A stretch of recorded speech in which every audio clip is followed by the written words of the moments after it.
I will address a few things. Should you save up for a mid to high tier condenser?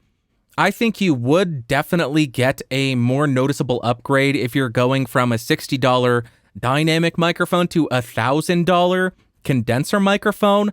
But unfortunately, I can't say that's what you should do. You would have to sit down and determine if that investment is really worth it for you. I will say this, it will be noticeable to you. The difference will be noticeable to you. However, for your audience, in most cases, they won't notice, or at the very best, they just won't care. As long as your current audio is not painful to listen to and it's not distracting, most of our audiences do not care when we upgrade and switch microphones. So for podcasting, unless you are super into audio gear and just having really cool and fun toys to play with, like a Manly Reference cardioid, I think microphones that are over $500 are really unnecessary. Really, really unnecessary. Unless you're making the big bucks with your podcast, then more power to you. That's the first one of the day. More power to you. Go spend two of the day. Go spend all the money you want on the microphones. But in all honesty, most podcasters could easily get by with nothing more than the Q2U or ATR 2100 and never receive any complaints from their audience.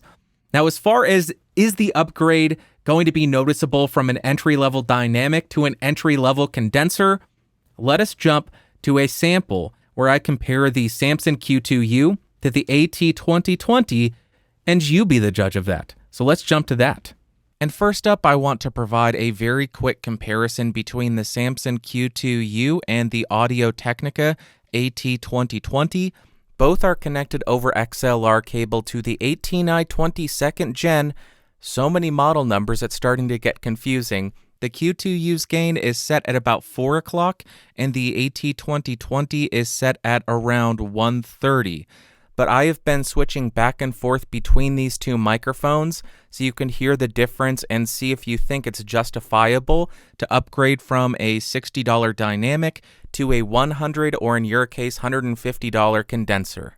And we are not done yet because I also wanted to include a quick comparison between the Q2U and the Rode NT1, which in my opinion is one of the best mid-tier condenser microphones at $220 to $270. So let's jump to that right now.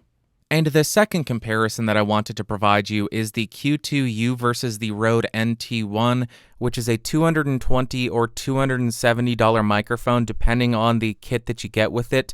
But I am switching back and forth between these to see if you think it would be justifiable and if there is a big noticeable difference between a $60 dynamic and a $270 condenser microphone at around the exact same distance. Oh, and the NT1's gain is set at noon, while the Q2U is just at about 4 o'clock, almost cranked on the 18i20. So here is this comparison. Then you have the question, should each user have a microphone for their specific voice, or should everybody on the podcast have the same microphone? Again, a very difficult question, but I address it in a comparison where I compare the SM7B to the Neumann TLM103. So past Bandru, do-do-do-do, go back now, do-do-do-do, go back now. Now, as far as having multiple different microphones on your podcast, I think that definitely is doable. We've seen that on the Howard Stern show, where Howard Stern uses the Neumann TLM103, which is what you are hearing right now, and then his co-host uses the SM7B, and then his guests use a headset microphone. I don't know what that one is. But one thing that I think is really important if you are using different microphones is trying to do some kind of processing to match them a little bit.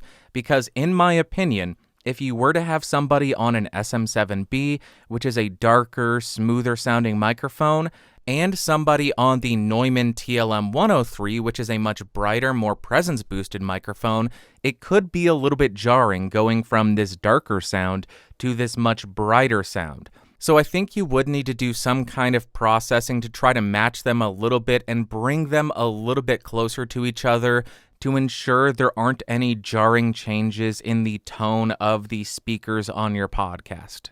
So, Steve, I hope those demonstrations and waxing poetic about the topic was able to assist you in your decision on whether or not you're going to stick with the Samson Q2Us for all 7 people, or if you are planning to upgrade to the AT2035.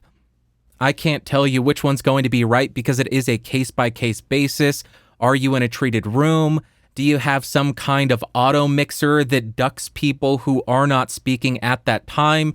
Because with condensers, regardless of the microphone you buy, you need to pay attention to the polar pattern and the background noise rejection, because if all 7 people are in the same room talking, there is going to be a tremendous amount of bleed, unless, of course, you do have one of those auto mixers, the Duggan or Dugan auto mixer. I think it's pretty expensive, though.